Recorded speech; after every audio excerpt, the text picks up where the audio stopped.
I missed the opening night of Fun Home, the off-Broadway musical adapted from a graphic memoir I had published 7 years earlier.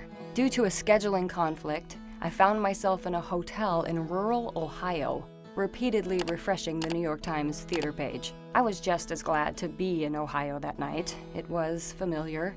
Growing up in Pennsylvania, New York City had always been a distant beacon.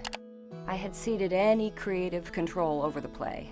When I saw a preview 2 weeks earlier, I'd been stunned by how good it was. Where is your barrette? Put it back in. Keeps the hair out of your eyes.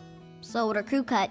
But then how could I have any critical objectivity whatsoever about a musical based on my own real life and family? My memoir had been an intricate, non-linear account of my closeted gay father's suicide and my own coming out as a lesbian.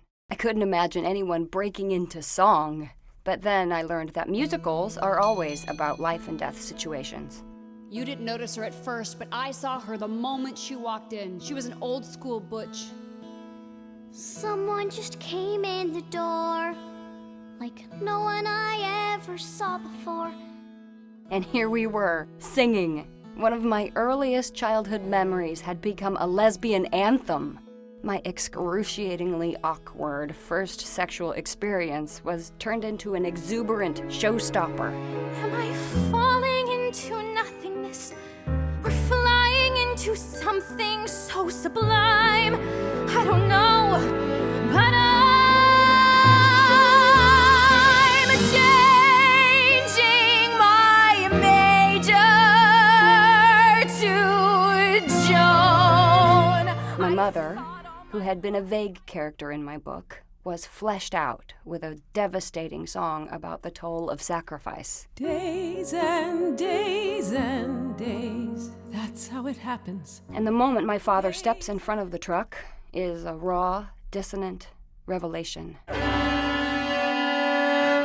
My real mother had been ambivalent about my book and was even more so about the musical. She was passionate about the theater. I learned from her the Times review meant life or death for a play. The show spent years in development. Mom died 5 months before it opened. I was never really invested in her seeing it.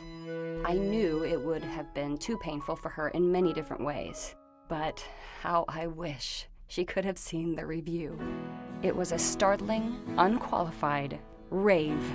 My parents, who had met, as it happened, in a play, would get to go on living in one.